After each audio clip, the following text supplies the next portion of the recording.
Hello and welcome, ladies and gentlemen, to the continuation of the UKSimRacing GT3 League Season 8 as brought to you on the premier sim racing platform available only on PC known as iRacing. And today marks round number 11 of the 12-round series that continues to ask the question, who is the master in the GT3 class machinery? Well, we've not got long to go before we can answer that question, and indeed we could be wrapping up 3 if not all of our championships tonight, depending on how the circumstances play out over the course of the racing. For today is the penultimate round. It is round 11 and we are here in the United States of America once again at the Indianapolis circuit. A fantastical circuit, of course, whereby our drivers are looking to get their utmost around the fast flowing corners that the circuit contains. So our drivers not quite taking on the oval layout, but instead taking on the road course layout, which has played host to multiple series over the course of the years, sometimes in splendour and sometimes less so. And indeed, many of you may be harking back to the mid-2000s with the Indianapolis Grand Prix, which of course went ahead with only 6 Formula 1 cars,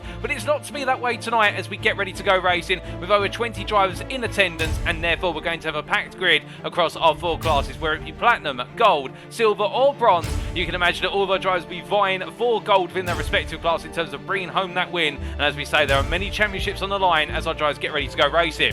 But before we can get to the racing, let's do a little bit of housekeeping firstly. We should point out to you this is a post-round broadcast. What does that mean in practice? Well, that means that the racing you see on screen occurred as of yesterday, Sunday the 27th of November, but we're bringing it to you as if it were live. And I, as your host and commentator, do not know what happens, whether it be in the initial practice session, which you can see going on behind us on screen, or alternatively in the qualifying session, which leads up to the race. I have made sure to avoid any potential spoilers, and therefore it's completely raw and new to me, and it'll be as close as possible to the raw live experience for you guys and girls that are tuning in at home. But allow me to introduce myself. My name is Paul Walsh, also known as TX1 or Brit to the Spit, depending on what media you follow me on, and I will bring you all of your racing action tonight and indeed for the remainder of the season. And we're not too long ago, let's look to that season calendar and see how far we have come. And of course, this broadcast being brought to you live on the UKSimRacing Twitch channel. That's at twitch.tv/UKSimRacing. And if you're not subscribed, why not do so today to keep up to date with all the latest racing action. But we come to our calendar. And as we can see here, as we continue to make our way down the right-hand side of the board now, almost striking through all of the rounds, bar 2. Today, it is, of course, the Indianapolis round as our drivers make their way out for the final sprint race round of the season. We have had a total of 8 sprints and 4 features, still one more feature to go after today, and that is the season-concluding feature at the Red Bull Ring on the 4th of December, which will be brought to you live on the Sunday, not post-round on the Monday. But leading us all the way up to this, we have to go all the way back to the start of the season in round number 1 at Road America. We started off in the United States in a feature race round, and there at Road America it was about the strategy and making sure to keep it on the black stuff and avoid putting it onto the grass. Many a driver came a crop with regards to the sweepers there at Road America, and some came unstuck with regards to their strategy, not taking enough fuel to get to the end of the race, and it led to some very late drama. And of course in the silver class we saw that the most. And then we wound forward to the Premium Motegi circuit, and it was the drama of the silvers there once again in our first sprint race round of the season, albeit right at the start of the race, not at the end of the race, with a number of silver drivers out qualifying their gold peers and finding themselves in a major medley going into turns 1 and 2 and falling down the order. It did lead to a major shake-up of the grid. Then we made our way back to the United States from Japan to the Road Atlanta circuit in Braselton, Georgia for round number 3, and on the 2nd of October there it was the roller coaster ride of road racing in America, and we saw plenty of battling action up and down the field and many drivers having to try and keep it pointed straight when the car wanted to snap loose on them. But we stayed in America after that round and continued the series of sprint rounds with Laguna Seca, of course, in Monterey County in California on the 9th of October. There we saw a major shake-up in the racing order in the Platinum class with Jonathan Hitchen, who looked absolutely bulletproof up to that point, making a critical error right towards the end of the race, enabling Joe Zarkos to come through and take his maiden win of the series. Then we went to the United Kingdom for the Stetson circuit on the 16th of October, and there we saw how tight and narrow the infield layout and the outfield layouts of the Stetson circuit, and many a driver coming unstuck by taking to the grass, whether it be in the infield or the outfield. A number of drivers made major errors, and that led to a shake-up in the order and plenty of battles afoot. But then we concluded the first half of the season at the circuit in Barcelona, Catalonia on the 23rd of October. And there in the night, underneath some of the spotlights and the darkness in the latter half of the circuit, we saw our gold class in particular go to town. And indeed our major 3 belligerents in the gold class championship for that championship win of what is Alex Hill, Joshua Pratt and Martin Tillin, all made absolutely brilliant battling moments and overtakes to one another over the course of the racing. And indeed it was an absolute thriller. But after that you would ask, did we have a mid-season break? Well, no, we do not go with a mid-season break. Instead we continued the momentum and made our way over to Germany for the Motorsport Arena Oschersleben, the recently introduced circuit on iRacing as of the 30th of October. And there in round number 7 in the what was the fantastic live round, we saw our drivers really give it all they had, and well, in qualifying it was extremely tight, and on the circuit itself, at a circuit which was fast flowing, there was drama in the opening lap. A number of drivers been involved in incidents, and none more so perhaps than Mark Johnson coming a cropper through the sweeping left-handers of turns 5 through to 7, and it led to his bronze championship campaign being stumped somewhat, but he then had to bounce back at the circuit of the Americas. And indeed, as we made our way back to the United States in round number 8 on the 6th of November, there we saw our drivers really have to battle hard, and in the gold class we saw that continued battle between Tillin, Pratt and Hill, and really those three big names of the gold class really going to town on one another and looking to try and gain as many points as possible.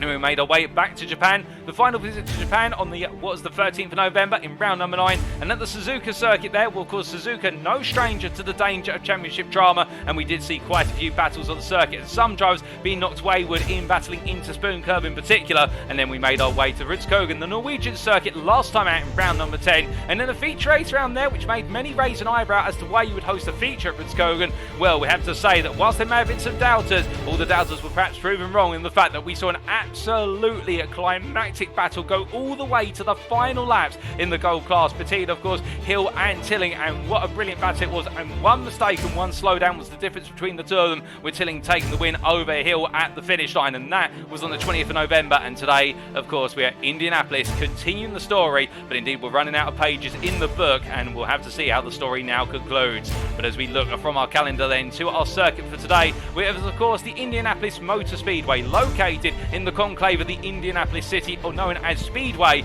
This circuit, consisting of 14 corners, is the road racing route, as you can see from the circuit map provided to us by iRacing.com. Thank you to them as always for these brilliant track maps. And well, as our drivers take on the Indiana State circuit in the United States of America, what do we have to look out for here? Well, you can see from the layout of the circuit, this circuit is broken up into two halves, separated by two extended straights. You have the run all the way down the start-finish straight on the flat portion of the oval into turn 1, while drivers will make their way for a right-left complex is quite similar to the right-left complex that opens up the circuit to Barcelona, Catalonia back in round number 6. But as our drivers venture out of turns 1 and 2, they go for a kink-free, turn-free left-hander, sorry, right-hander I should say. They're not sure why we're going left when we're going right, and then they make their way into the sharper right-hander at turn number 4 before going into the fast and furious chicane at turns 5 and 6. Survive all that, they then have a breather as they make their way down the back straight in the charge towards the left-hand right-angle corner of turn number 7. There we'll find our drivers battling under braking. We could see some major overtakes, and it's quite a wide portion of the circuit as well, which really opens up those opportunities. But as our drivers battle on the brakes, they'll emerge and make their way into the right-left combination of 8, 9, and then braking hard into turn number 10, but needing to trail brake into turn number 10 to carry the speed out of the corner through the long right-hander at turn number 11 before making their way into the braking zone for turn number 12, where drivers temporarily return to the oval layout in the run from 11 through to 12, but only briefly as they break their way into another right-angle corner, this time a right-hander, as they come into 12, then going to the sweeping left-hander of 13, which is all about balancing it on the throttle as best as possible, and then they'll make their way through the long right-hander at turn number 14 to complete the lap. But as you can see here, the lap being separated into two halves, two very technical halves being separated by straights. What it means is overtaking opportunities will really come on the straightaways, and in the corners we may see our drivers have to run in line formation in order to set themselves up for the next run into the next corner. But watch out for turn number 12. We could expect some rather daring moves on the inside into 12 because it is a very wide open corner, albeit with a very tight apex, and whoever finds himself on the inside may find themselves running out of braking room very fast indeed. But as we look from our circuit map now to our live pictures once again here, let's bring up our schedule for tonight. And times in Greenwich Mean Time, that's GMT or Universal Coordinated Time, UTC, they are as follows. In just under 7 minutes time, we're going into our qualifying session. Of course, that being a closed qualifying session where our drivers all take to an isolated instance of the circuit. We'll be giving you the perspective of one of our drivers, the driver who has provided us with the iRacing replay file to bring in this broadcast, and that will be the platinum driver of Damien Lovett. We'll get to see him take on the circuit in the Porsche 911 RSR machinery. But after that qualifying session, in which our drivers, of course, had 4 flying laps and 1 warm-up lap to be able to set their best possible times, we'll be getting ready 15 minutes later to go racing at approximately 8:15 this evening for the sprint race, 40 minutes in length. As you can see that the camera's shaking as our drivers come past the stationary camera on the start-finish line, and in the 40-minute race we have that mandatory pit stop where our drivers are expected to take on fuel, but not needing to take on tyres. They've got the tyres to last them to the end of the race, but the fuel load will be draining out, and they will have to take a little splash and dash of fuel fuel, if that, as they make their way into the pit lane and head back on out to complete the race. But indeed, fantastic racing awaited us, and what a very high track temperature today. We're looking at a 41 degrees centigrade track at the moment, when ambient at 26 degrees, and you can imagine that track temperature is only going to get higher once we get underway with the racing. But that's what makes it interesting as well, and the fact high temps means high degradation on the tyres, and therefore this may be a battle of survival just as much as it is about pace. But as we look to our drivers making their way on around the circuit, one driver who knows it more than most, indeed our overall championship leader and our Platinum Class championship leader, Jonathan Hitchen from Symphony Esports Y, the driver who really has been the one to beat all the way through the season, continuing that theme from Season 7, he's continued it here into Season 8, and in the Platinum Class tonight, if Jonathan Hitchen finishes this race and finishes inside what is the top 10, so effectively all he needs to do is finish this race, he will bring home the Platinum Championship. So long as he gets some points on the board, he will take home the Platinum Crown today, and of course that will be the challenge in the fact that all of his rivals will not want him to finish. Of course, they cannot take him off the road, they cannot force a retirement, because that would go against the rules of fair play and whatnot, and any driver found guilty of that would definitely be facing a very severe penalty from the UKSimRacing stewards. But Jonathan Hitchen, all he needs to do is bring the car home tonight in a points-paying position, and he will be bringing home the Platinum Crown, because it has been a campaign which has seen him being reeled in slightly over the course of the proceedings, albeit by very limited margins,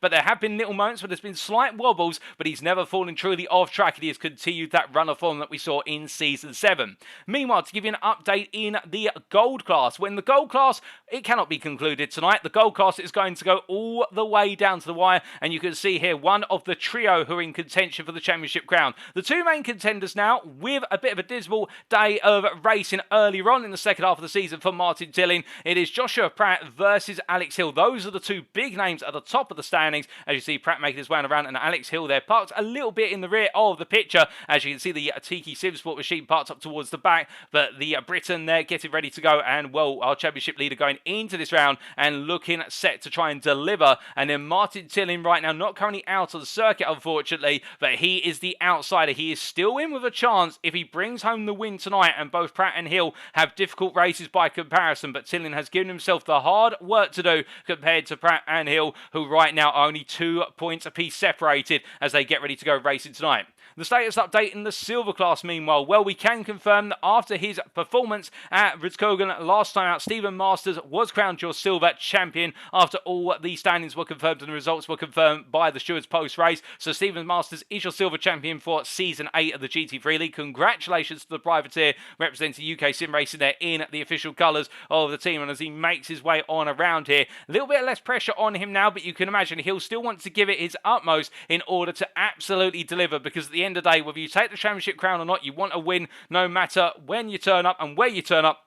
You always want to win at each circuit you go to under race conditions, and Stephen Masters will know that the pressure is not off of him. However, pressure is on for the battle for P2 in the Silver Class Championship, and we can see here Matthew Whitefoot currently P2 in the class, just ahead of David Larson, only by 2 points. Matthew Whitefoot looking to bring home that second place, and I can see there on our standings now, David Larson not in attendance by the looks of things, and therefore Matthew Whitefoot just needs to bring some major points home today, and he'll give himself a pretty much near guaranteed win in that second place in the Silver Class Championship. But can he do it? Of course, that will be the question. Then we come on to our Bronze Class, and well, our bronze drivers all in the pit lane at the moment. You can see Daniel Pays there. We can see Mark Johnson just pulling out of his pit box, and Mark Johnson, the championship leader going into tonight. And this is where it's a very interesting one, because Mark Johnson on paper has enough results in terms of the drop scores to guarantee himself the championship so long as he gets some points tonight on the board. But we have seen the high retirement rate in the Bronze Class due to incidents not necessarily of their own doing, and so for Johnson, all he's got to do is bring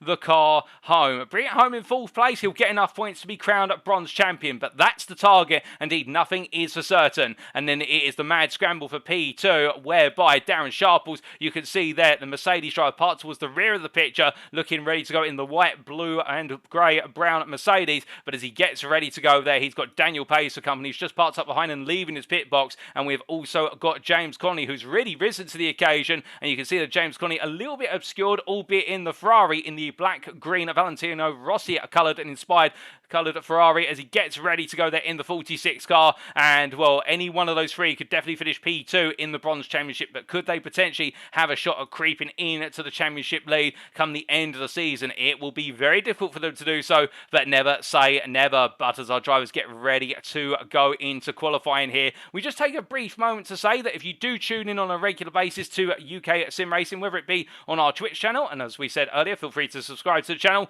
alternatively to our YouTube channel. If you go to youtube.com and search for UKSimRacing, you can find us there. Did you know there is a really easy way to give back? If you want to give back a little bit more than just simply subscribing, and it is something where you do not have to put in too much effort at all. It's all for you in terms of giving back to us as we do head into the qualifying session. Well, how can you do so? Well, if you're not aware, we are affiliated with a number of different sim racing and real-world motorsporting companies, including Swello and Meta Sim Racing Coaching, Race Anywhere and Demon Tweaks. And if you head to our website, which has appeared on screen, our website being uksimracing.co.uk today, there is a page you can see there listed as discount stroke affiliate links, whereby if you click on that page, you'll be taken to the following sub-page, and you can see the logos of our affiliates here. And if you do click on any of their links, you'll be taken to a purchase page, whereby if you want to make any purchase with them, you'll be given a discount, which results in a benefit for you, and in return, we get a kickback at UK Sim Racing for your purchase. And on top of that, because we are a non-profit organisation at UK Sim Racing, every penny that we earn goes back into funding the leagues and future series that we run here at UK Sim Racing, including the GT3 League, and of course the Porsche Cup, which is ongoing at the moment with the conclusion of Season 4 later this week on Thursday, the 1st of December. So with that in mind, every penny goes back in, and also our affiliates do have links on our official Discord, the UK Sim Racing Discord, which you can use for discounted purchases there as well. So do remember, a little purchase can go a long way in supporting UK Sim Racing. But I can tell you what also goes a long way, a good qualifying lap. And Damien Lobbit right now making his way around on circuit here in his warm-up lap as he gets ready to go on to his first flyer. And what we're going to be doing this time around is, rather than riding on board immediately with Damien Lobbit, we're just going to look to the exterior cameras here to give you a feel of what the circuit looks like when we focus on one driver in particular, on the things to watch out for here, with Damien Lobbit, of course, on warming tyres, but not quite up to optimum temperature. It's really the second lap where the tyres will start to build up to that temperature as he heads on around. And of course, while he makes his way on around, we do say hello there to Hate Fury 101. And I do apologise there for the fact, getting ahead of myself and clarifying that it was, of course, Ryan Moles with the dramatic last-minute win versus Alex Hill here at Rudskogen. How could I forget getting jumbled over names there? And I do apologise, and I think Ryan Moles right now might grab me after this broadcast and say to me and give me a very dear reminder that he was the winner there.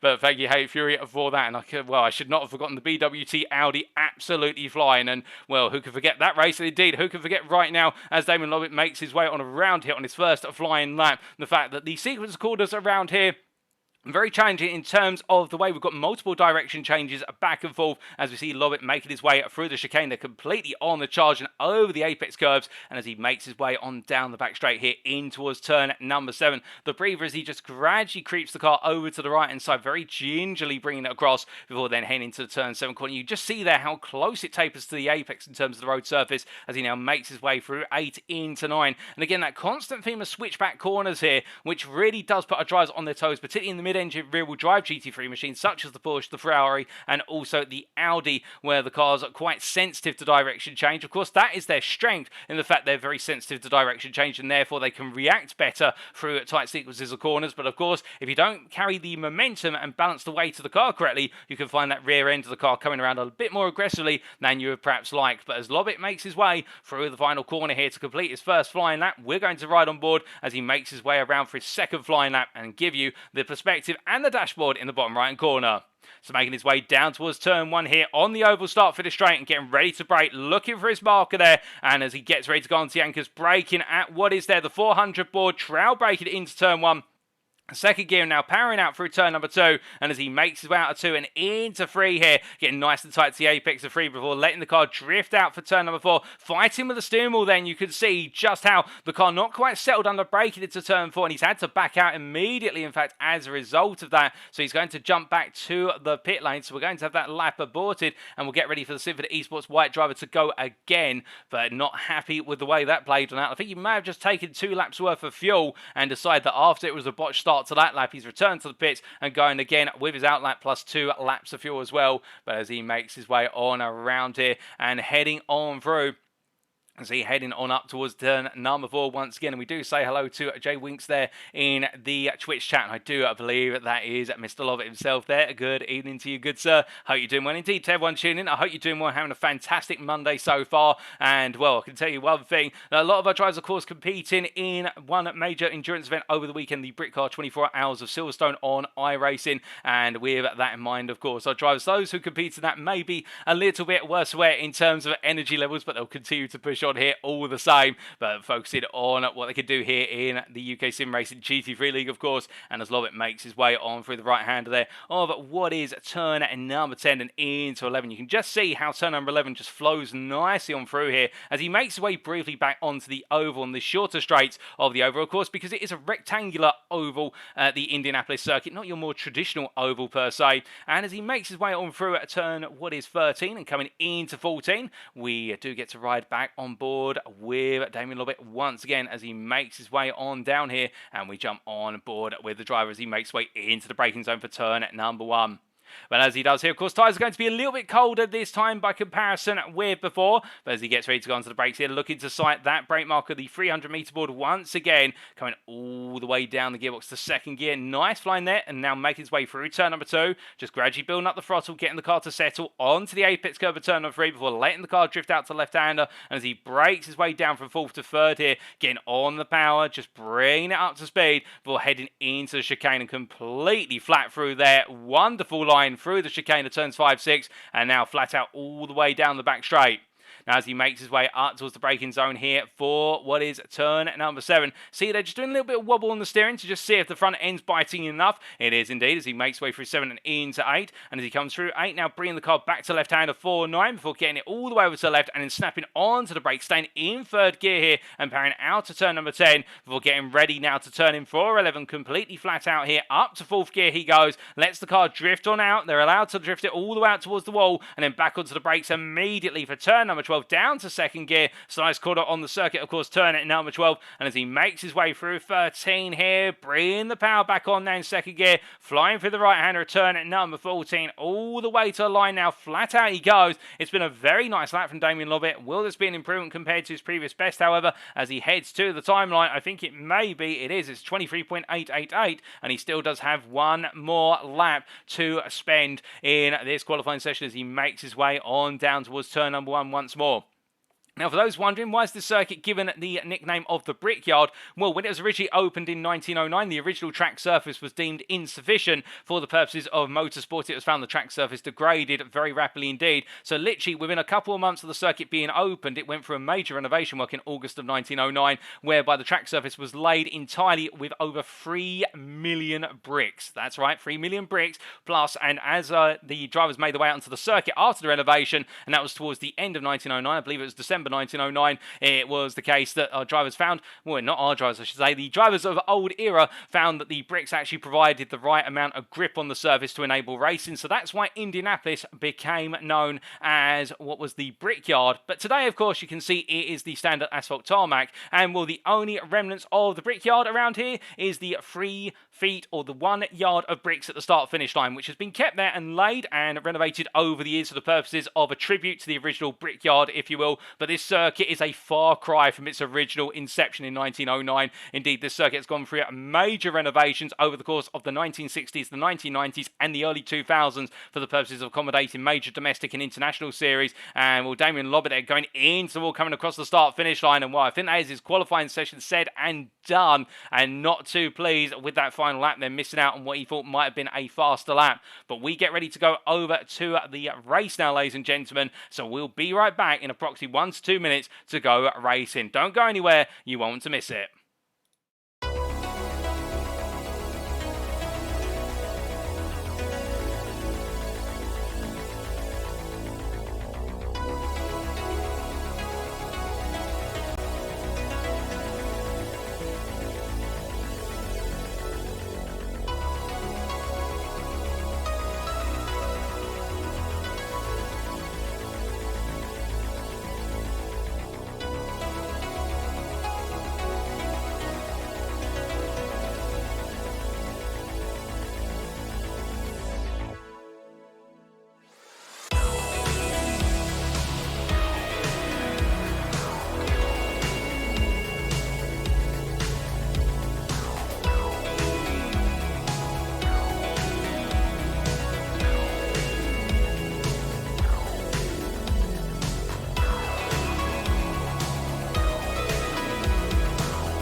Alrighty, ladies and gentlemen, without further ado, let's take you through the grid for round number 11 as they line up as follows. Starting on pole then, Damien Lobbett from Symphony Esports White taking pole position with that 23.891 there. A brilliant pole lap. Pole position by 900ths over Joshua Pratt, the gold pole sitter on the front row with the platinum pole sitter. Behind him on row number 2, Jonathan Hitchen, P3 for Symphony Esports White, knowing all he needs to do is finish the race today to become platinum champion for Season 8. Joined on that row by Daniel Thomas from BWT Motorsport, of course the winner last time out, Rudskogen, with the Strategic Masterclass. Richard Yep from DCW Racing lines up P5, joined on the third row by TKSimSports' Alex Hill. We then have behind them Sam Sherwood for BWT Motorsport, starts off the fourth row, joined by the silver pole sitter of Stephen Masters, the privateer. Behind we have Matthew Whitefoot and Martin Tillin, who make up the fifth row, with Ryan Moles and Colin Patterson on row number 6. The BWT Motorsport driver, the winner, of course, last time in the gold class at Rudskogen, not qualifying as well as his peers this time around, but to be fair, it's not about how you start, it's about how you finish, and he has embodied that over the course of this season, there's no doubt about it. Then alongside him with Colin Patterson, the TKSimSport Tower driver, Colin Patterson looking to get another good run. Of course, he's been on a good run of form quite recently and looking to try and take the fight to Whitefoot and also Stephen Masters. Behind them, as we continue to make our way on down the grid, we have on row number 7 Austin William Campbell of the privateer there, joined on row number 7 in P13 by P14 driver John Eddowes for TKSimSport Tower, and then we have Brandon Hay, the gold privateer P15, joined by bronze pole sitter Daniel Pays at P16. And there's Jeff Griffiths there, P17, joined by Silver Pier in the 9th row of what is Casper Brotner. And on the 10th row, we have Mark Johnson and Darren Sharples, the two bronze drivers there, with Mark Johnson, the bronze championship leader, starting second in class. Daniel Pace putting in a great qualifying lap, out-qualifying Johnson by 1.5 tenths. And then on the final row, we have James Connolly there, last but not least, in P21. Indeed, 21 drivers taken to the grid today, and who will come out on top in their classes come the end of it, we will be finding out very shortly. But as the field pulls on away, we are going to be behind the pace car for the purposes of one formation lap, and as our drivers come on around, well, we'll be looking to see who comes away on top come the finish. But we are hearing from Sonny there may be some absent audio, and I think we may have actually just lost a little bit of the in-game sound, so we are just going to try and fix that, ladies and gentlemen. It seems as though something has gone wrong with our stream audio devices, but we will get back to you about that as soon as possible. In fact, we will be right back whilst we can look into the issue.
Alrighty, ladies and gentlemen, we are back, and hopefully we should have our audio back now. Not quite sure what's happened there over the course of what has been a week since round number 10, but now our audio should be back and good to go. There seems like we've hit a little bit of a technical hitch, but that has been resolved, as I'm to understand. Now, do let us know in the Twitch chat if all the audio is back, but we do apologise about that. We will look into that and make sure that does not happen again. I think it may have to do with the fact that recently the broadcasting setup we've used has been moved from one location to another within the building. But with that, we're not going to put any more excuses in the way. And D4 Drives, it's not about making any excuses now, because it is coming up to delivery time here as they do make their way into the second half of this formation lap. Of course, it will be a rolling start, double manifold rolling start, which will be determined by Damien Lobbett as he takes our drivers to the green. But as our drivers make their way on down the back straight here, of course, if you are a sim racing photographer, wonderful photo opportunity here as the drivers make their way on down and up towards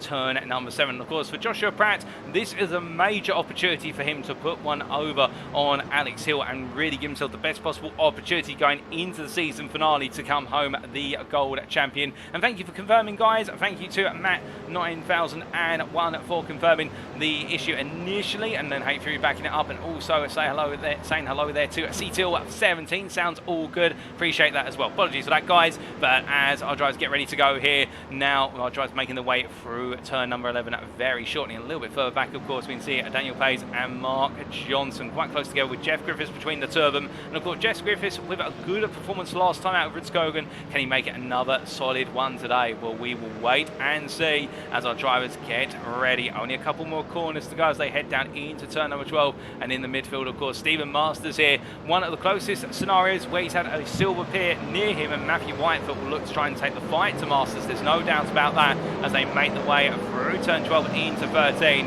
But we look all the way back up to the front of the field here as Damien Lobbett gets ready to go racing, and we bring up the dashboard and we wait for him to take us to the green. And he's gone early there as Damien Lobbett takes us away for 40 minutes of racing action at Indianapolis. He heads down towards turn number 1. A brilliant start from Lobbett. And look at this though, Jonathan Hitchen immediately on the charge there as they scramble the way in towards turn number 1. It's a long run as they head on down towards the braking zone. Hitchen looking on the inside here. I think he's going to cover off Pratt nice and early. But what about Lobbett? Can he get his teammate under braking? He's going to go for it, and Jonathan Hitchen makes the move into 1. Meanwhile, a bit further back, Matthew Whitefoot gains the place on Stephen Masters through turn 1, and Whitefoot here with Masters bit out of position. Well, he hasn't quite put a driver between the two of them, but as they make their way into turn number 4 and up towards 5-6 they go, you can see how Masters right now slightly out of position and feeling the pain as a result. And also another driver who's had a very difficult start. He's lost 3 places since the start, Martin Tillin, who's dropped back and now battling side by side with Colin Patterson in the run down towards turn number 7 I should say. But meanwhile, a bit further up front here, we can see that Sam Sherwood sticking in to the fight versus Richard Jeff as they make their way through 7 into 8, and as they come on through the sequence of 9 into 10 right now. Sherwood gaining 2 places and currently P2 in the gold class as they make their way into 11. But it's definitely been a bit of a scrambled start here with regards to a number of drivers falling out of position, some gaining massively, and everyone in between still trying to recuperate as well. But I'll tell you one driver who has had a difficult start, and that is Darren Sharp, who finds himself battling right at the back of the field here versus James Conley, but backing out there into turn number 12 as they make their way through the right hand into the left hander of 13. And as they come on through turn number 13 right now, Darren Sharp was here, of course, wanting to pick up the win today to keep his championship hopes alive.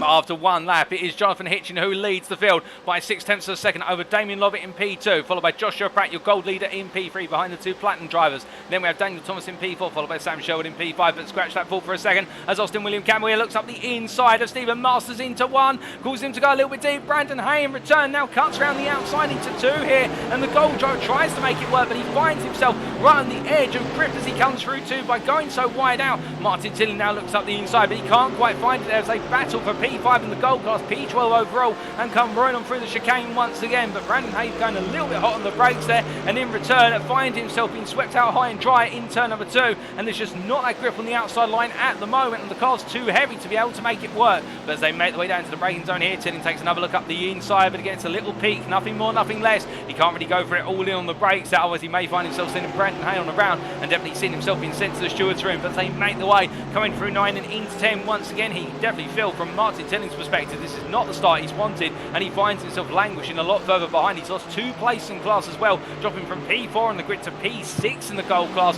It has not worked out at all, and that's not the ground you want to make in the open lap when you're P3 in the championship and you need a major result to keep the hunt alive. But as they make the way through turn number 13 and down towards 14, we do look from Tilling up towards Matthew Whitefoot here, the silver class leader right now. To be fair, of course, he can't win the championship. We talked about that earlier on, whereby the championship has gone the way of Stephen Masters already, but Matthew Whitefoot is going for it in terms of wanting to bring home another win as he makes his way down towards the braking zone for turn number 1 once again. But in terms of that order, we only made it about 5 places down before we had to pause and watch what was going on further down the field. And speaking about watching what's going on, Sam Sherwood right now battling with Richard Jep into turn number 4, and you can see the DCW Racing driver trying to go around the outside, but as the 2 BMW drivers make the way through turns 5 and 6, they have to suspend the battle because there's only 1 line through. But now this is the opportunity here for Jep to look for the move as they head down towards 7, and as they get ready to go onto the brakes, so the DCW Racing driver on the inside. Sherwood's not going to defend this too hard. I think he's thinking more consciously about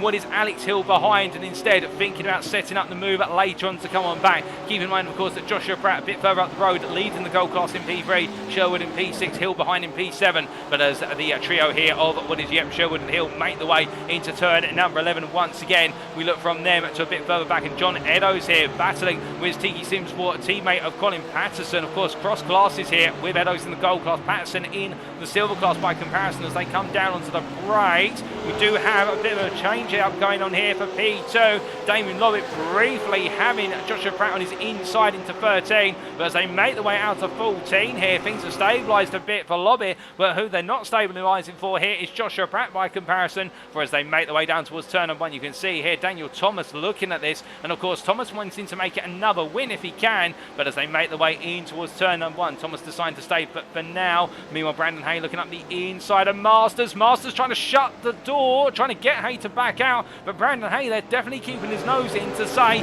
well, I can't put my nose anywhere else, I'm on your inside once they've committed, and they made it through as they make the way in towards turn number 4. But indeed, the length of that Mercedes over the front end as they make the way through 4 and up into 5, 6 here. You see Brandon Hay doing everything he can to try and set up a move. It's just not coming at the moment, but it may do now as Masters defends hard and makes Hay put 2 wheels well beyond the lines and 2 just on the white line. And as they head on down here, Brandon Hay is committed, and as they make the way into 7, on the inside he goes, and Stephen Masters there, we put up as much resilience as he could, but in the end I think he knew his limits, and as they make the way for 8 and 9, Brandon Hay finally makes the move for P11 overall. It's not a class change. Meanwhile, speaking of class changes and overall, we can see here another overall major change. Joshua Pratt moves up to P2 as they come into turn 12 ahead of Damien Lovitt, as meanwhile further back we've got Morgan and Eddowes has just moved ahead of Jeff Griffiths, but meanwhile Pratt goes deep at 13. Meanwhile there's a bit of contact there between Lovitt and Pratt, I believe a tiny little tap between the 2 of them, but as they make the way down to the start-finish straight, Jonathan Hitchen is just being allowed to run away with this, 2.2 seconds up the road already as they make the way onto lap number, what is here, 5, and as they head down towards the brakes, and you can see Pratt defending hard. Meanwhile, look at this, and Thomas on the inside, almost 3 wide. He has to back out, there's just not enough room, but as they both send each other off there, both Pratt and Lovitt, now Thomas is going to go round, but Pratt loses the rear. There's a bit of contact there with what is Sherwood as they make the way through Richard Jeff as well. In fact, in the first contact, and then Sherwood taking evasive action, and Joshua Pratt finds himself side by side with Hill as they make the way through turn number 4, and this is not what Pratt needs right now. He's fallen backwards, he's fallen out the lead of the gold class, and he's fallen into the clutches of his championship rival as they make the way down the back straight here, and you can see, look at the run of cars with Hill here having to cover off the inside because Whitefoot and Moles are hot at his heels as well, and of course Alex Hill I think would begrudge if Ryan Moles tries to make a move at him given what happened at Rudskogen. And as they make the way through turn 8 and 9, making the way through the little left before the right hander at turn number 10, Moles gets ahead of Whitefoot there in the cutback sequence as they make the way out. The BWT Motorsport driver, I think now he's started to see the championship leaders in the gold class. I think he's started to eye the prospect of picking up a gold medal today in terms of bringing home another win, but there's still plenty of time to go. Of course, we've only 7 minutes complete by the time they complete this lap, and meanwhile, oh goodness me, it's gone very, very wrong for Damien Lovitt, the Symphony Esports white driver. Well, we can't take a look back at what exactly happened there, but we can tell you, an off at 13, and now as he returns, he drops all the way outside of the top 5 and drops all the way down to P10 overall as he makes his way back up to speed. as he makes his way down towards turn number 1. We look from Damien Lobbett to Ryan Moles here, who now looks to go on the offensive versus Hill. Can't quite find it, and Whitefoot, still Matthew Whitefoot, continues to lead the silver class here in comfortable fashion, with Colin Patterson P2 in the silver class down in what is P13 and Stephen Masters P14. So right now for Matthew Whitefoot, it is all going the right way as he makes his way on around. Let's give you a recap of that order so far, now that we do have a brief bit of peace and quiet in the relative form compared to where we've had a lot of battles happening over the last couple of laps. But it is Jonathan Hitchen who leads here by a margin of almost 4.3 seconds. He makes his way through what is turns 8 to 9, heading up towards turn 10, where he's been able to get ahead and run away from all the battling behind. It's then Daniel Thomas in P2 with what is Richard Yam in P3, and then we have Sam Sherwood in P4 here, leader of the gold class, capitalising on the fracas that occurred between what was Pratt and Lobbett only moments ago, and everybody else getting caught up in the concertina as they make the way into turn number 12. But as they come on through, I believe we've had a major incident. That's Eddowes, that's John Eddowes, who's turned around there at turn number 10. Well, I said we only had a brief moment, and we only did have a brief moment. Meanwhile, looking close in here, we can see Stephen Masters drop back to P18. I wonder if he's been involved in a little bit of an incident. He's had an off track about the same time as what happened to Eddowes. Meanwhile, off circuit, that's Martin Tilling, and Tilling loses it there, much like Damien Lobbett at turn 13, only a lap ago. With the UKSimRacing pink driver here, that will not do any good for his championship right now, and that could be it all said and done if he can't recover from this. Meanwhile, Masters here battling with what is Conley, and also Darren Sharples. They're going to go 3 wide into turn 1. Masters in the middle, Conley on the right, Sharples on the left, and as they make the way in, you can see there Sharples backs out, Masters goes overly deep, and the 2 bronze drivers scramble on through here before the silver driver knows what's hit him as they make the way through turn number 2. And you can see there Tilling going all the way around the outside and saying, "I don't mind if I do, thank you, I'm going to take this place off you." And as they make the way into turn number 4, it is drama all outside of the top 10. Meanwhile, things have calmed down relatively so inside the top 10, although I say that Austin William Campbell has just found his way past Matthew Whitefoot off camera in the run to P8 overall. But meanwhile, you can see here James Conley versus Darren Sharples, and right now Conley under major pressure from Sharples, and Sharples, to be fair, a slow qualifying session and continuing not quite to be able to make the moves here. He's close, but no cigar, as they say, as he makes his way up into turn number 10. And as they come on through, well, you can see Sharples taking so much more speed into turn number 10, but Conley, they're just able to park on the apex.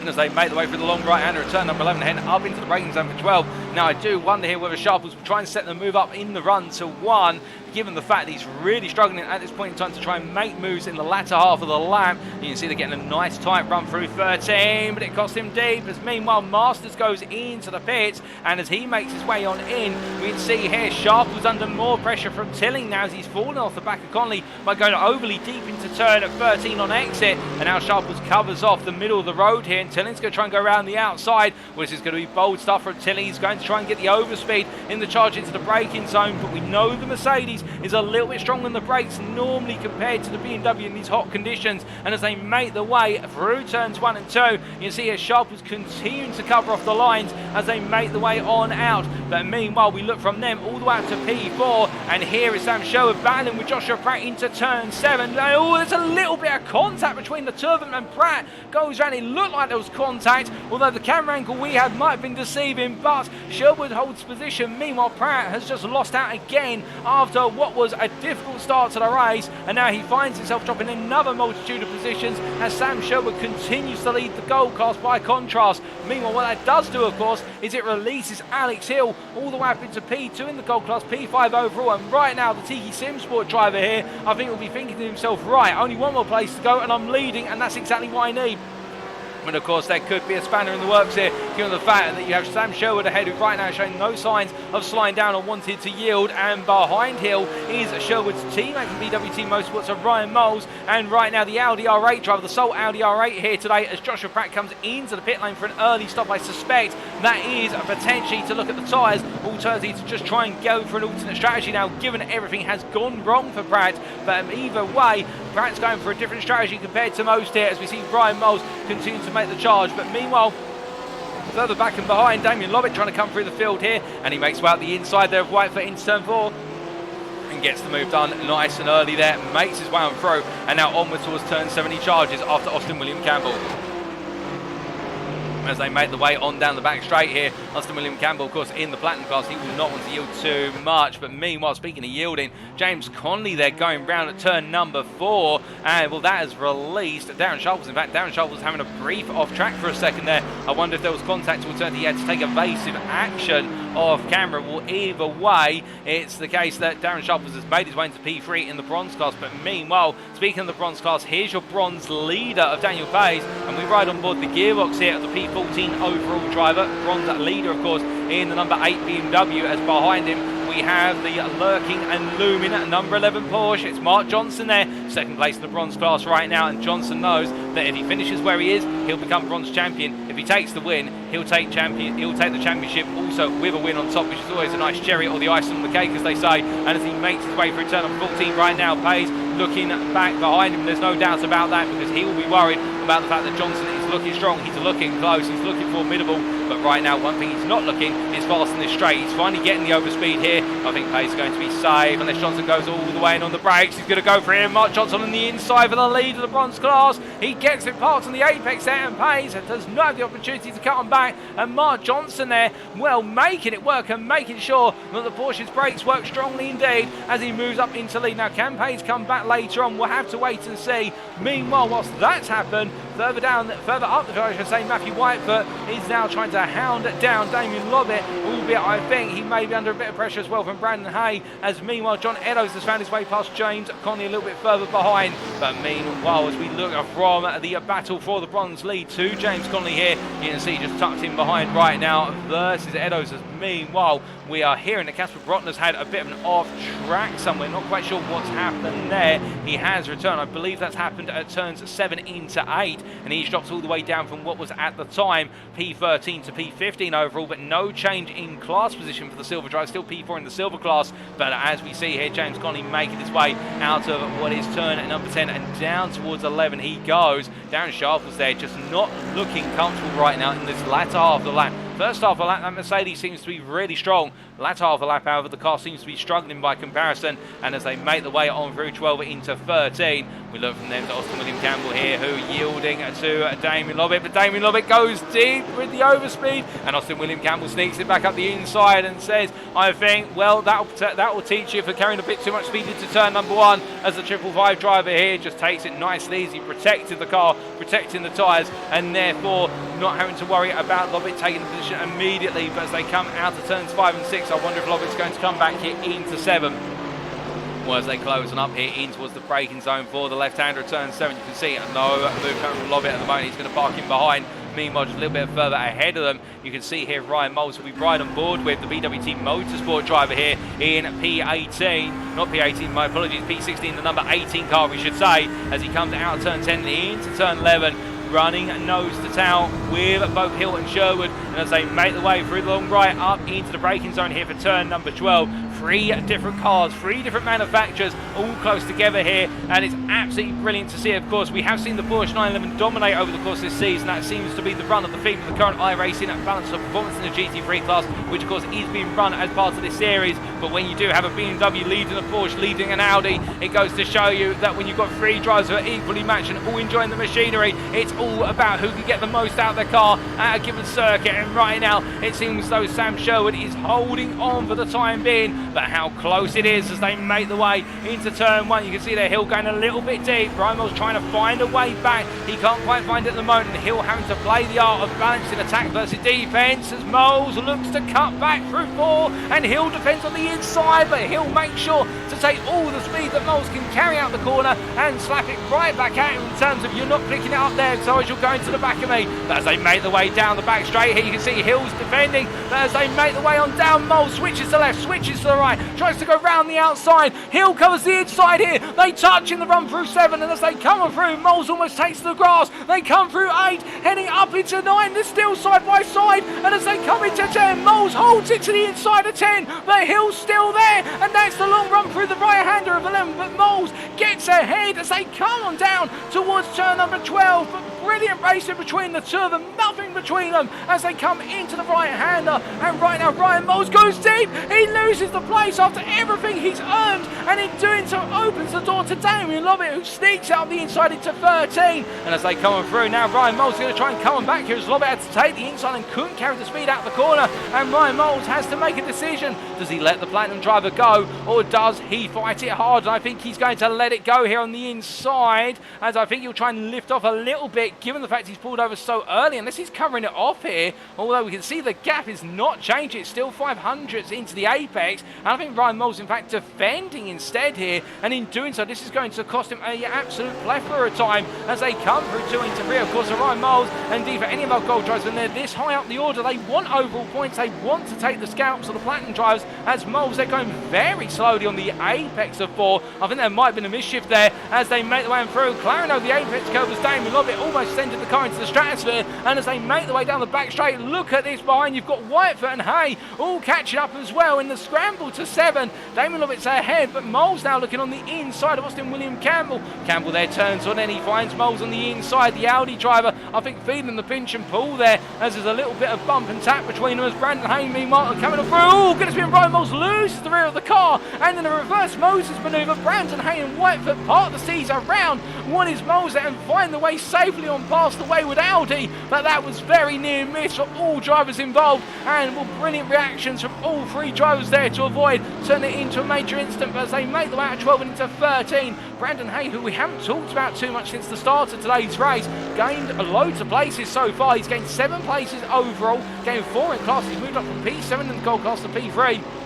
And he's just been playing it smart, sweet and simple all the way through and not getting caught up in any of the major battling action. But as they make the way down the start-finish straight here, heading towards turn number 1, as we head towards the 20th minute very shortly, I think now we're going to see things calm down just a little bit for a brief moment. Well, I do indeed hope so we can give you a recap of where the field stands at the moment. But if not, of course, I'm not going to blame our drivers for it, because at the end of the day, we love to see the racing. That's what we're all here for. And when you've got a capacity stadium of 350,000 spectators or whatnot who come year on year to see events like NASCAR and indeed IndyCar around here, you can understand why this is considered to be one of the major global hearts of motorsport in Indianapolis. But as we see Brandon Hay making his way down towards turn at number 7, Ryan Moles here, I think now just has to settle himself down. He's had a rough patch over the last couple of laps. He's definitely put a lot of temperature into the tyres, and now he just needs to think about protecting the car, because we've seen the Audi, when it's in cool conditions, it's a lot less sensitive on those rear tyres, but in these warm track conditions here, the car is starting to show signs of being a little bit less stable. And of course, the Audi having a reputation for being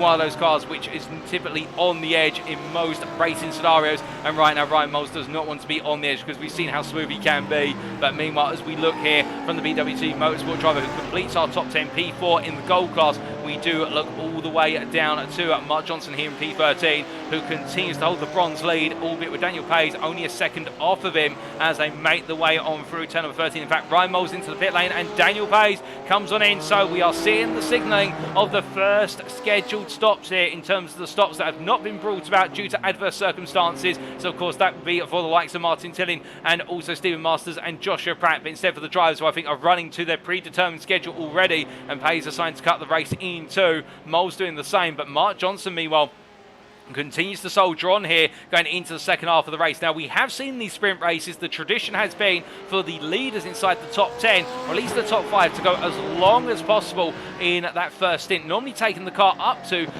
in some scenarios 35 minutes before pitting. In terms of what we're expecting here, I would gather that our drivers who are able to go for that long initial stint will try and go 30 minutes if they can with regards to the fuel. But I think also it's a bit of a balancing act here because of the tricky situation of overtaking. There's not too many overtaking spots that are immediately available, although I say that I've been made to mark my words already over the course of this race. In the first 20 minutes, I think we've seen more overtakes in places you don't overtake at Indianapolis than you do overtake at Indianapolis, and that goes to show the testament to our driver's skill and capabilities. But right now, Mark Johnson definitely thinking about running as long as he dares. Meanwhile, Jeff Griffiths here running right now in P10. He's recently found his way past Colin Patterson. That's just happened off camera, in fact, and I believe that Patterson, I'm hearing him making a mistake through the S sequence of turns 8, 9 into 10, and that's cost him a bit of time coming out onto 11 as a result, and Jeff Griffiths capitalising. But right now, the privateer from the United Kingdom, the 16 Porsche, definitely one driver to watch out for as we go deeper and deeper into these races. We saw it at Suzuka, we saw it at Rudskogen, and we're seeing it here today. He just seems to find a way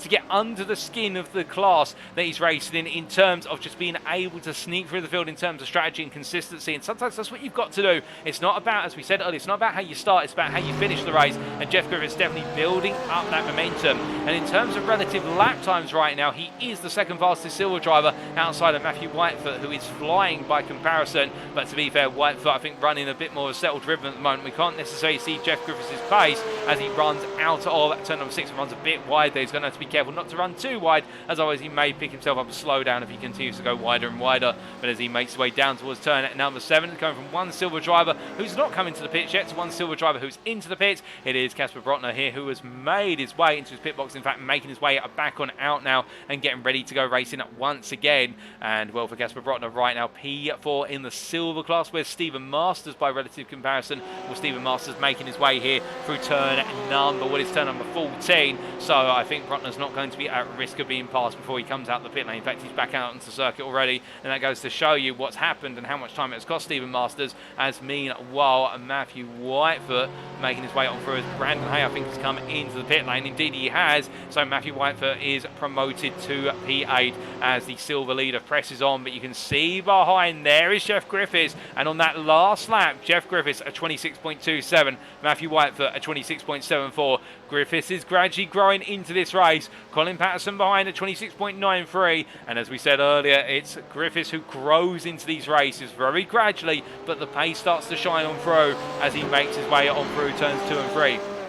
Now, of course, the big question with regards to the Porsche 911 as well is how do you set the car up for the race? Given the fact the fuel tank of the Porsche is in the front compared to most of our GT3 cars, the fuel tank is in the rear. What that means, as you go deeper and deeper into the race, the weight of the car, the position of the weight of the centre of mass, starts to move towards the back of the car ever more so, and the front end actually starts to become lighter with the fuel coming out of it. And therefore, do you set the car up for the early stages of the race when you're on heavy fuel? Do you set it up for the mid stage where the car's got that rough balance, or do you set it up for the late stage where you've got less fuel in there before the car's starting to be a little bit more open on that front end? And I think Griffiths has gone for a compromise which focuses towards the middle to end of the race, because we are seeing his lap times continue to grow as fuel comes out the car, and he just looks a bit more comfortable in the car. But as he makes his way into turn number 12, we do look from Griffiths to our gold leader, Sam Sherwood here. We haven't talked about these guys for some time. As you see, Daniel Page just in front. Of course, Page has taken his pit stop and he's running last at the moment. He was contesting the lead of the bronze class with Mark Johnson yet to pit. But speaking about Sam Sherwood here, you can see he is starting to pull away from Alex Hill, who does sit a margin of 2.7 seconds back as they come on through turns 1 and 2. And I think for Hill at this point in time, he may be just trying to conserve some fuel and focusing on the strategy now with the pit stop window open. Albeit there's no defined pit window, but normally our pit window that we've seen from most of our drivers is around the 18-minute mark to 35 minutes, as we talked about earlier, and we're seeing that replicated today. So now it's the game of chess. Who pits first, who calls the strategy first, and then who reacts to the move being made. But as we see here, Hill making his way down into turn at number 7.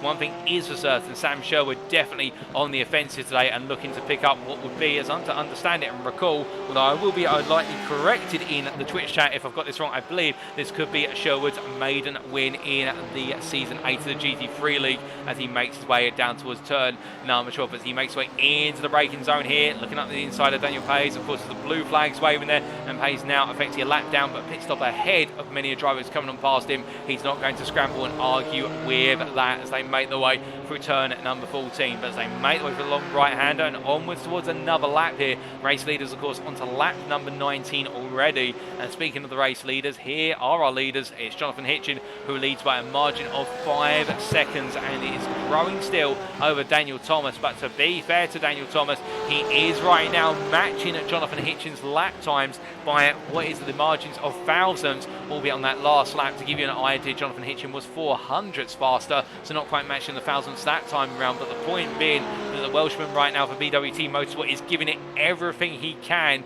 in order to try and prevent Hitchen from taking home the Platinum Crown today. But if things were to finish as they are, Jonathan Hitchen would be crowned your Platinum Champion for Season 8, as Daniel Thomas, meanwhile, I think will be focusing as much as he can on converting that current P2 provisional in the race and also in the championship into a guaranteed P2 come the season finale next time out. And this is the exact result he needs to be able to achieve that. But as he makes his way through at turn at number 11 at the moment, Richard Yep behind. The DCW Racing driving the 65 BMW, keeping Thomas honest here. And in terms of lap times, he's only 200s, well in fact he's 2/10 off I should say, as I correct my eyesight, and also the lap times on the board that I look to. And well, Richard Yep right now definitely trying to keep Thomas honest, and in doing so they're matching him almost as they make the way on down and around.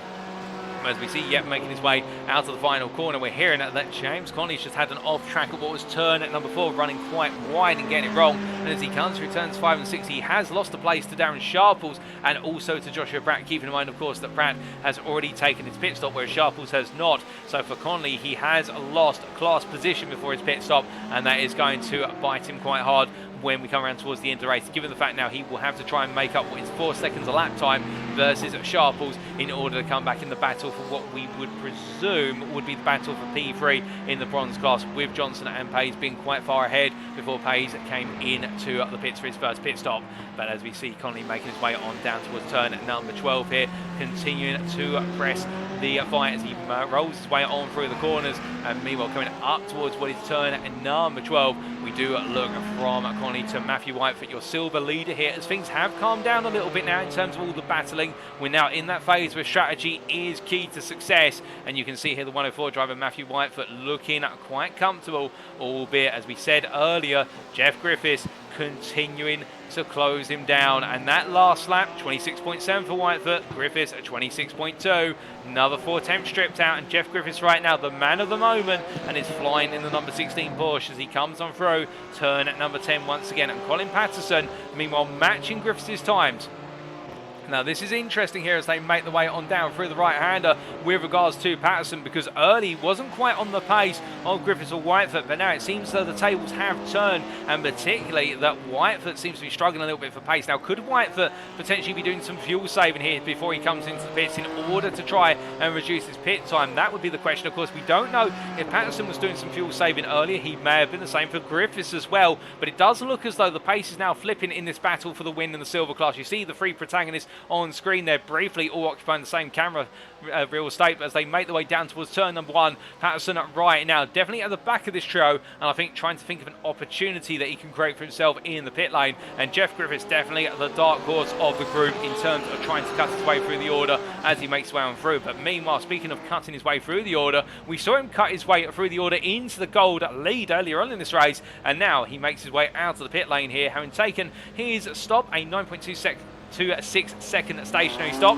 Say that sibilance multiple times, I dare you. And as he makes his way down towards turn number 1 here, albeit on the pit lane exit, the BWT Motorsport driver Sam Sherwood definitely right now looking to press on with one of our fastest stops today. In fact, our fastest pit stop so far of 9.2 seconds stationary, and I think he'll be absolutely pleased with that. Good job by the pit crew as he makes his way out to turn 4 and up towards 5 and 6. As we say hello there to Cameron Hawes 88 in the Twitch chat for the first time. Welcome to the stream, Cameron. And he's saying, shame I missed the championship. Well, we do have an upcoming season. Season 9 is around the corner, of course, after this season, and we'll tell you a little bit more about that in future broadcast. Indeed, in the round 12 broadcast, we'll talk a little bit more about that most likely, but we would love to see you out on circuit. Indeed, if anybody's tuning in right now and you're enjoying the show and you're thinking, iRacing, and I'm a GT3 class driver and I want to get out there, we'll definitely head to the UKSimRacing Discord, as we talked about earlier, our official website, UKSimRacing.co.uk, because we definitely have plenty more leagues upcoming, and you'll be able to keep notified of when the sign-ups are available. But meanwhile, looking at John Eddowes here, who continues to make his way on around, and one of only 2 drivers not to come into the pit lane, as it is pit stop season here. As you see, Hitchen making his way on out. Meanwhile, Richard Yep a bit further back. We've also got Damien Lobbett there parked up, and Damien Lobbett, of course, having to make his way back up through the field after it all went wrong, and he's going to come out just ahead of Austin William Campbell here, so they will enter the circuit as they left it in terms of order. But what about Sam Sherwood? He sneaks his way on through here, and Sam Sherwood returns to the lead of the gold class. We believe this is the overall lead of the gold class when you factor in pit stops, given that John Eddowes has yet to pit, and he is 12 seconds up the road. Well, 13 seconds now as we've had our time screens updated, and Eddowes will not be going for much longer, given that Daniel Thomas, race leader, has come on in with a 39-second advantage over Jonathan Hitchen. But I don't think it's going to be enough when all is considered to be able to take the Platinum class win on pit exit. But Daniel Thomas right now making his way into his pit box. I look out my commentary box window, and meanwhile Joshua Pratt here will go for that very early stop. In fact, Joshua Pratt has gained a result of it. He's got ahead of Ryan Moles. He's got ahead of Brandon Hay. So right now Joshua Pratt, after it all went wrong early on, he has made the early stop work, the undercut work to his advantage, albeit it has been an uphill battle. And meanwhile, we've got side-by-side battle here coming out, 1 into 2 between Daniel Payes and what is Darren Sharples. And these two, of course, looking to take points off of one another in the hunt after Mark Johnson, the Bronze Championship. But Sharples goes deep, Payes on the inside to outside here into the chicane. And Sharples there gives him the space, and Payes comes back up through. And Sharples there with an opportunity, will not quite able to make it stick. And Daniel Payes moves back up into P2. But Mark Johnson has re-emerged out of the pit lane, the best part of what is 12 seconds up the road. In fact, more than that, as we're to understand it. In fact, almost 20 seconds up the road. And that goes to show you Mark Johnson absolutely nailing that pit stop and not getting caught up in the battles, just staying clear of all the drama. And he is continuing to lead the bronze class here with only 7.5 minutes to go. But meanwhile, Edo's in the pit lane here, of course, making his way out. He will drop down the order. He'll drop back to last place in the gold class. What will be P15 overall? I suspect now P16, given Mark Johnson has just come on through and by. That as he brings himself back up to speed, the Tiki Sims Tower driver. It has not been his day today, of course, with that early mistake cost him a lot of track time earlier on. But right now, just pressing on here in the number 70 car and trying to bring it home. But meanwhile, Sharples versus Payes. They make their way down the start-finish straight. They're battling for P19, but for them, it's P2 in the bronze class, and it's personal. And as they make their way down the start-finish straight, it's Sharples on the left, Payes on the right. Payes looking to try and get the cut back here into 1. Sharples, of course, using that inside line, but it cost him a lot of momentum as they make their way into 2. But Payes, by comparison, not able to seize on that as they make their way out of the corners and up towards turn number 4. But as they head onto the anchors, we ride on board here with the privateer Daniel Payes as he brings himself up to speed here in the number 8 and head on through the chicane for what is for them the 23rd time of asking. But as they make their way down towards turn number 7, you can see here how Sharp was just able to use the straight line performance of that 6.3 litre V8 engine in the Mercedes versus the 6-cylinder of the BMW M4 to his advantage. They make them through, but goes very deep there coming out of 10, but just about keeps it on the circuit. And as they come on through the chicane sequence there, we have to cut away because Mark Johnson's just been involved in a spin. We thought it might have been a bit more than that, but that's going to cost him a bit of time, and that's going to drop his advantage down to sub 20 seconds versus Sharples and Payes. But I think he'll be more than safe in that regard. As meanwhile, well, there's Austin William Campbell, and he's just had a spin. That's at turn number 4, and well, it's now the series of spins with only 6 minutes to go. And I wouldn't be surprised this summer driver's tyres now starting to feel the pinch of grip in terms of not having much life left. As we can see Austin William Campbell making his way up to speed. That has effectively released Damien Lobbett in P6 and promoted Joshua Pratt, Ryan Moles and Brandon Hay all up one position overall, but not in class, of course, with Austin William Campbell in the platinum class versus the 3 drivers we just previously mentioned in the gold class. But as things and time continues to wear down, we do look from Austin William Campbell to Sam Sherwood, and right now Sam Sherwood under pressure from Alex Hill as they make the way through turn 13 into 14. It's 5 minutes on the clock for Sherwood, and he'll be hoping that clock ticks down faster and faster. For Hill, of course, he will not want to look at the clock. He'll only want to focus on one thing, and that is making the move for the win of the race in the gold class. They make their way down the start finish straight onto a 25th lap they go, and as they head down towards turn number 1, we can see there Hill not close enough. He decides to back out initially, but now he'll look for the run through 1 into 2. He'll try and get the speed out of 2 to carry it all the way up to 4. He'll want to set himself up for success as they make the way out of 3 and up towards the right hander of 4. Now this is going to be one of the critical corners here. Can Hill carry the speed he needs? He does carry a little bit more initially, but it does look as though Sherwood getting it hooked up very nicely on corner exit and through the chicane as well. And now the BMW can use its straight line speed advantage here to keep Hill at bay. Even though Hill is in the slipstream, he's gaining gradually, but it's nowhere near enough of a gain to be able to look for a move into turn number 7.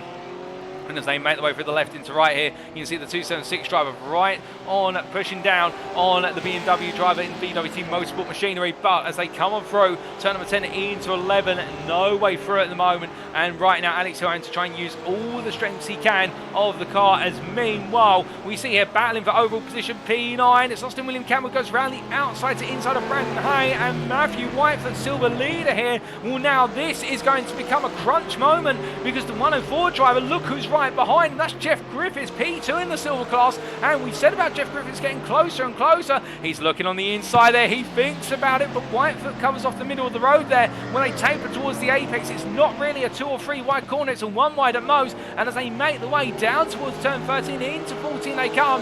Jeff Griffiths looking very fierce now as they make the way to the start-finish straight, but Whitefoot will have the benefit of the draft of Brandon Hay in front, but it's only 2.5 tenths between the two silver drivers here, and this may be enough to give Jeff Griffiths the confidence he needs to go for the move into turn 1. Will he go for it here? Well, I don't think so. He thinks about it at the last moment, then decides no, it's not worth it. He's going to have to wait again, but Whitefoot goes deep, and that's going to cost him his line through too. Griffiths goes nice and early into the apex there to set himself up the rump, and as they come through 3, right now, Jeff Griffiths definitely continue to hound Whitefoot, trying to get him to make a mistake, but Whitefoot not buckling under the pressure.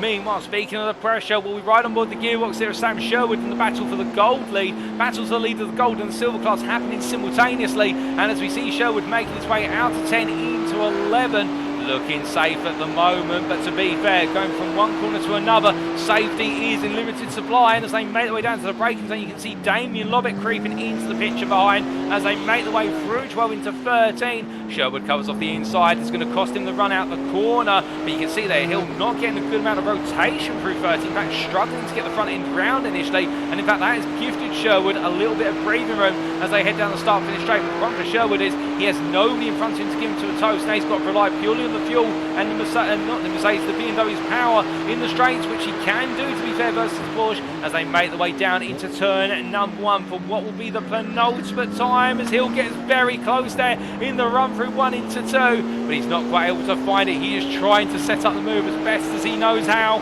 but as they make the way through 3 into 4, you see Sherwood really struggling on the brakes there. The tyres are not giving him the grip either. Lobbits are looking at this and thinking, how do I clear them both? And right now, this is not the way that Hill wants it to go, because Lobbit's going to try and sweep round the outside as they drag race their way down towards turn 7, and this is the breather that Sherwood needs as they make the way into left-hander. You can see they're Lobbit up the inside, and Hill backs out of it, waiting to see what disruption that Lobbit can achieve versus Sherwood. But as they make their way through turns 8 and 9, meanwhile, Jeff Griffiths continues to battle with Brandon Hay here. In fact, Brandon Hay falls in behind as Jeff Griffiths wants to go hunting after the silver leader of Matthew Whitefoot. Austin William Campbell has had an off track and has returned in P15, so we've seen quite a few promotions in overall position, but as they make the way on through, the race leader has just gone across the start-finish line to go on to the final lap. We will see 28 laps here turned in anger today, and Jonathan Hitchen will lead us through that final lap as it currently stands. But meanwhile, we focus here on the battles for the silver and the gold lead, and we can see here Jeff Griffiths having fallen back after having the scuffle with Brandon Hay. It does look as though now that 7 tenths of a second advantage may just go the way of Matthew Whitefoot as he goes on to the final lap. But we'll see, of course, because we've seen how close Jeff Griffiths can get over a single lap. Meanwhile, in the battle for P2 in the bronze class here, Darren Sharples holds a half-second advantage over Daniel Pace as they make their way towards the end of this lap, but they're not too far clear of the leaders right now. They've not been lapped, however, by our race leaders, so they will get to do one more lap after this. They will go the full lap distance, much like the leaders, but we look from Pace and Sharples up towards Sam Sherwood here, and Sherwood right now still has Lobbit between himself and what is Alex Hill, and that is enough to keep him safe as they make the way down towards turn 7. Lobbit not close enough to try and force a move here to push Sherwood backwards towards Hill, so I think Sherwood will be absolutely thanking his lucky stars, as meanwhile one driver who doesn't have to thank his lucky stars, he has to be thankful for the car and his driving ability as he makes his way through the final corner. This will seal him as the Platinum Champion for Season 8 of the GT3 League. Your winner is Jonathan Hitchen, the Civic Esports White driver, as he crosses the line there, winning in the end by 5 seconds over Daniel Thomas, who comes on home P2 and cements almost his second place in the Platinum Class Championship. It will then very shortly be Richard Yep coming home in at P3 there, completing the overall and the Platinum podium, before Sam Sherwood comes up through the final corner to take his maiden win in the Gold Class and P4 overall, ahead of Damien Lobbit P5. It will then be Alex Hill P6, not the win he wanted, but still points gained over Joshua Pratt P7 in the Gold Championship battle. Ryan Moles P8 there, just shy of the gold podium, with Joshua Pratt taking the final gold podium position. Johnson, and it will be Matthew Whitefoot who holds off Jeff Griffiths to the line in a brilliant do-or-die battle all the way to the end. He is your silver winner here today at Indianapolis, ahead of Jeff Griffiths, who completes the overall top 10, P2 in the silver class. Brandon Hay, P11, still in the top 5 of the gold class, P5 gold. And then Martin Tillin in a difficult day for the gold driver. Colin Patterson, P13, John Eddowes, P14, as the two UKSimRacing drivers park up together. And Mark Johnson crosses the line, your winner in the bronze class and your bronze champion for what is the 2022 Season 8 of the GT3 League.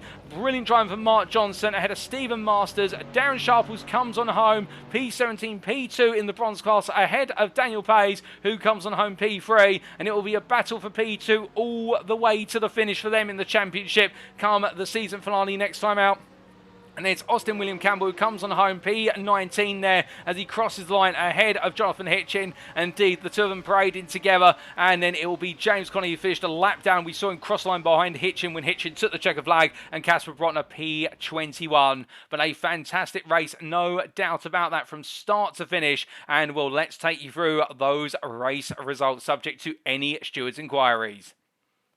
Well, the race results are in, and we can see firstly the overall results. Jonathan Hitchen taking the win in the end by just shy of 5 seconds over Daniel Thomas, and indeed in a very close fight over the entirety of the race. It all came down to the first couple of laps where Hitchen was able to get into lead and break away before Daniel Thomas could get into P2 and begin the pursuit. And after that, they continually exchanged lap times back and forth, but it was Jonathan Hitchen who took the fastest lap in class with a 24.65, just 500ths faster than Daniel Thomas, and as well took the win in the end and took the platinum crown with him.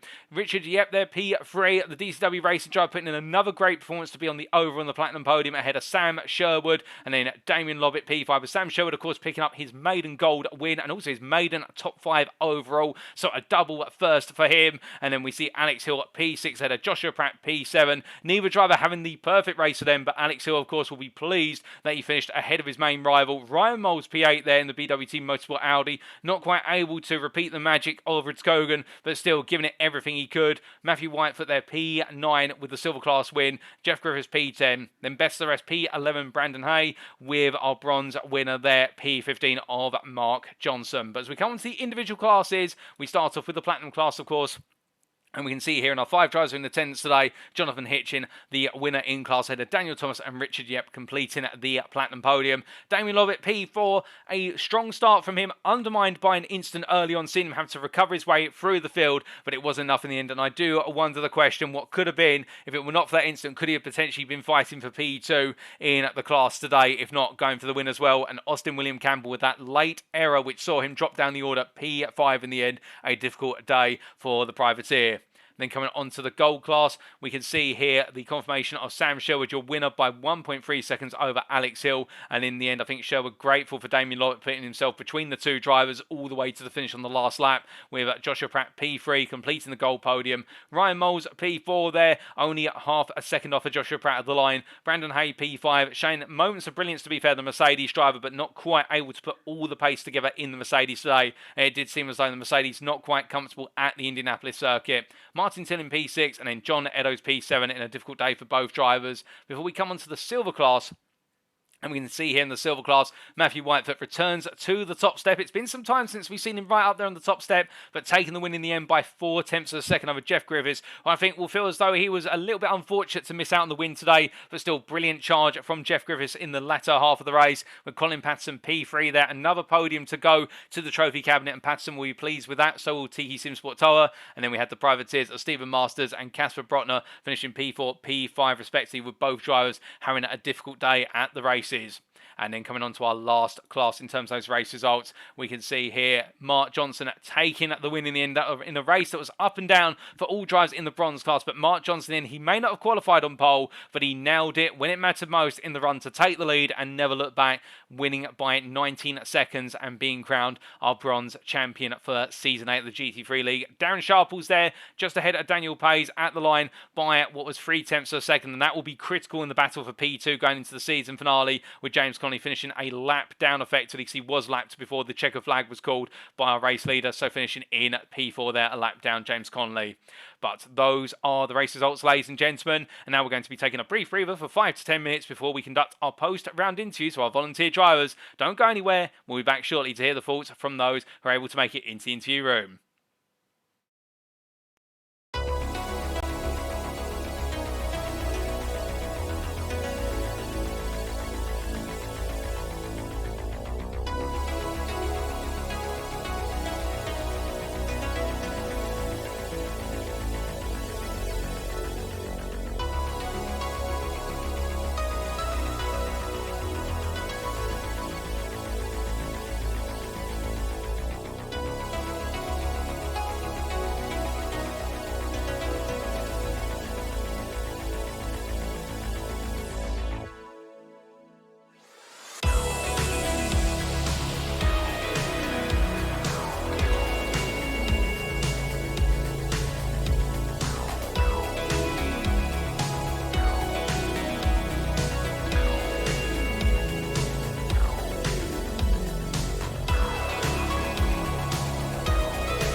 Alrighty, ladies and gents. Well, unfortunately, we don't have any drivers available for interview this evening. It does seem as though most of our drivers are a bit too tired to be able to conduct post-round interviews. Completely understandable, given it was quite the exhausting race. There's no question about that. But all the same, fantastic racing from our drivers up and down the field. It just goes to show you how close and indeed tense the racing is as we get closer and closer to that season finale. So we'll immediately transition on to an update on the championship standings after round number 11. So as we look to the standings, then keep in mind, of course, these results are provisional with some shooting decisions still outstanding. As I'm to understand it, we look to our overall top 20 first and foremost. And we can see here that going into the season finale, then it is Jonathan Hitchen who leads the way. And with the points delta of what is there, 22 points between Hitchen and Daniel Thomas, that does effectively mean, given the drop scores, you can see the drop scores there highlighted in red for each of our drivers because they have 4 drop scores, 2 sprints, 2 features at their drop scores. Jonathan Hitchen is your overall champion as well with 1 round to go. And Daniel Thomas, to be fair to him, has kept Jonathan Hitchen in the championship fight and kept him well within target distance all the way up to and including the penultimate round, but couldn't quite keep the championship hunt alive into the season finale. But that just goes to show you the level that Jonathan Hitchen has been driving at over the course of the season. And whilst he has been matched, if not bested, at 1 or 2 rounds over the entirety of the season, nobody has quite been able to take him that far over every single round. So congratulations to the Symphony Esports White driver for picking up the Season 8 GT3 Championship overall crown. Continue to add to his crown tally from Season 7, of course. Daniel Thomas there in P2, our second place finisher. No doubt about that. The runner-up with his advantage there over Damien Lovett, who sits in P3 on what is that. And I do believe those points may need a bit of updating. Damien Lovett is definitely ahead there, but I think the numbers are slightly out of sequence with Damien Lovett P3 ahead of Austin William Campbell P4 and then Joshua Pratt in P5 ahead of Joe Zarkos P6, with Joe Zarkos not being available in recent rounds, and one would imagine that the what-if question of what he'd been able to attend a couple more rounds, could he be right up there in the hunt for P3 perhaps? Alex Hill there in P7, 10 points off of what is Joe Zarkos, with Stephen Masters only a point behind now going into the season finale, and Nathan Foster in P9 ahead of Cy Anthony, who completes the overall top 10 with Richard Yep there, the best of the rest in P11 for DCW Racing, and with an opportunity being 2 points off of Cy Anthony to creep into the top 10 come the end of the season's finale, given the run of form he's had recently. But then coming on to the Platinum Class Drivers' Championship, we can see here Jonathan Hitchen being, of course, crowned our Platinum Champion with a round to spare ahead of Daniel Thomas. Congratulations to him on his Platinum crown for Season 8 of the GT3 League. And Daniel Thomas, with a 23-point margin, is your runner-up for this season, because at the time, Austin William Campbell is not able to overturn a 23-point deficit, with there only being 22 points available maximum in a given round. Damien Lovett P4 there, continuing to try and push on, with Nathan Foster only a close point behind, and then Cy Anthony in P6 with 72 points, only ahead of Joe Zarkos based on the result count back, with James Acklam a further, what is at 6 points behind them, P8, ahead of Carl McQuirk, and Richard Yep, who's moved up into the top 10 with a round to go. And can he creep a little bit further, given that he's only 11 points off of Carl McQuirk? And then best of the rest there in P11, Callum Reed-Garton on 42 points ahead of Christian Zaruta, with Austin Gretorix, Darren Orkett, Dominic Roberts, Sam Congreve, Jacko Taylor, Paul Busby, Gareth Higgins, Oliver Fennell and Max Furtwängler completing the Platinum Class standings. But as we come onto the Gold Class Drivers' Championship, we can see here it could not be tighter at the very top, with Alex Hill's score today acting as a drop score. That goes to show you how high the performance margins have been at the very top of the Gold Class Championship. It means that he stays at 139 points, and Joshua Pratt, 2 points behind still after today, sits there in P2. It's 139 to 137, and it is the one championship that is yet to be decided going into the season finale. Martin Tillin now is effectively a major outsider here, and I think with his result today cannot have an opportunity to win the Gold Class Championship. But you can imagine now on 119 points, with the delta being 18 points to Joshua Pratt, he'll still want to pick up a win in the season finale, and he did mention it with regards to the BMW M4 that he could see the car being strong at the Red Bull Ring and he'd want to take the fight in the final feature. So could there still be a sting in the tail yet? Could that championship be decided by the driver who's just fallen out of the championship hunt? We'll have to wait and see. Sam Sherwood there, meanwhile in P4, really right now leading the way ahead of Ryan Moles with his win today, jumping him up into P5. 4 ahead of Ryan Moles, who on 80 points now finds himself in the hunt for trying to get back into the top 4, but he has got Jenna Eddowes only 6 points behind there in P6 for Tiki Sim Sport Tower, with UK Sim Racing Pink's Peter Cox P7 ahead of Patrick Falconer, who's 5 points behind in P8 for DCW Racing. Near the privateer Brandon Hay ahead of Stuart Brown by a single point. Well, Daniel Dan Weaver, the Ford GT driver, of course, the lone Ford GT in this field in P11 there, only a point off of the top 10. Best of the rest and looking to try and creep back into the top 10 come the season finale. Shane Abbott there, P12 ahead of Ollie Pimley, P13. And it's Joe Newman, Chris Hitchen, Joe Amos, Billy Mann and John Watt who complete the gold standings. And as we come onto the silver class championship standings, we can see here, of course, Stephen Masters confirmed as our champion going into tonight. And congratulations to him for his season 8 crown. Meanwhile, Matthew Whitefoot now at 118 points with a 16-point advantage over Colin Patterson, who has moved up into P3, jumping ahead of Jeff Griffiths and David Larson. The battle is on to hunt down Matthew Whitefoot, but I think the bigger battle question is who is going to be P3 come the finish. Will it be Patterson? Will it be Jeff Griffiths, who's in P4, only 4 points off? Or will it be David Larson, presuming he returns to the season finale, who is only a further 3 points off? Any one of the three could bring home that P3, but who will it be?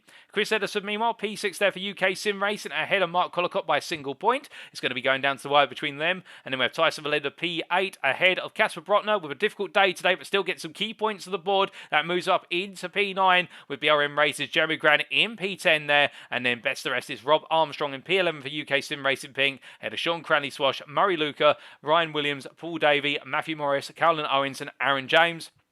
And as we come onto the Bronze Driver Championship standings, there is the confirmation. Mark Johnson is your Bronze Champion for Season 8 by 5 points going into the season finale. Now, you may be asking at this point, well, that's only a 5-point margin. How could it be? Well, if you look at the drop scores on the table there, Darren Sharples would need to improve his existing scores by a margin of 5 points. And unfortunately, he will not be able to do so over the remainder of the season. So that is why Darren Sharples will not be able to take that potential crown off of Mark Johnson, because he can only improve by a maximum of 4 points based on one of his three 18-point scores. But still, one thing you will have to focus on is that Daniel Pays will be looking to take the fight to him all the way to the finish, and you can imagine that Pays right now in the BMW M4 will be fired up, given it has been a rocky season for the privateer in his hunt for the crown, but he can still become runner-up if he gets the perfect score next time out and keeps Sharples at bay. James Connolly as well getting into that fight in P4 on 118 points. He could have a sneaky opportunity at P3. It's Reggie Greenfield in P5 on 70 points ahead of Sean Clark by 6 points in P6, with Ryan Gonzalez from Tiki Sim Sport Tire P7. Then you have Richard Baxter, Matty Wild and Matt Edmondson completed the top 10, with best of the rest there, Thomas Barjac ahead of Stephen Cox, James Chapman, Ashley Coverdale and Andrew Murray completing your Bronze Championship standings. And as we come onto the Teams Championship standings, we can see here Symphony Esports White leading the way by a margin of 12 points. And this, of course, is a championship that is yet to be wrapped up as well, the Teams Championship. Of course, we didn't want to spoil that, but it has not been wrapped up, and it will be going all the way down to the final round. Will it be Symphony Esports White or BWT Motorsport who brings home the team's crown for Season 8? It looks as though Symphony Esports White have the advantage by 12 points, but anything goes in racing, and we've seen that time and time again. UKSimRacing Pink, meanwhile, in P3, holding on to a slender lead for P3 by 6 points over Tiki Sim Sport Tower, and the sister outfit Tiki Sim Sport in P5. You can imagine both of the Tiki Sim Sport teams would love to upset UKSimRacing Pink at the checker flag in our season finale, and DCW Racing a further 10 points behind, but 4 points clear of UKSimRacing. So the battle is on for P3 through to P7 in the Teams Championship, with BRM Racing further behind on 136 points in P8, ahead of Symphony Esports Black, and SimM Racing completing the top 10, 4 points behind Symphony Esports Black. And then we have Symphony Esports Gold, best the rest there, ahead of Effect Esports, who complete the Teams Championship standings. But with that, ladies and gentlemen, having gone through our standings, it is now time for us to wrap up. Thank you very much for watching, and if you have enjoyed the show tonight, then do let us know by visiting the official UKSimRacing website, or our official Twitter. Links available on screen. Our website being at uksimracing.co.uk, which is the best place to go for all the latest information with regards to upcoming series, point standings, and everything in between for UKSimRacing. Alternative, if you just want to keep track of our social media posts, then feel free to go to our official Twitter, and that is twitter.com/UKSimRacing_. Also, a big thank you to our affiliates once again. again, as we mentioned them earlier, and they are Swellier Sim Racing Coaching. Their YouTube link available on screen there to their channel, and indeed Swellier being one of the #1 coaches for sim racing, particularly on iRacing, an official iRacing series winner, a multi-series winner, and very strong across the field. And whether you're looking to gain a tenth, a whole second, or looking to improve your racecraft and your approach to race strategy, Swellier has a sim racing coaching course specifically for your needs. Alternatively, we've also got Race Anywhere, their website, raceanywhere.co.uk, and Race Anywhere is the provider of curated sim racing equipment, aiming to only stock products that represent excellent value for the sim racing community. We also have Demon Tweaks, their website demon-tweaks.com, and Demon Tweaks is the provider of the most complete and innovative motorsport product range available worldwide. So no matter what your level of discipline, whether it be real-world motorsport or sim racing, Demon Tweaks could help drive you to realise your motorsporting ambitions.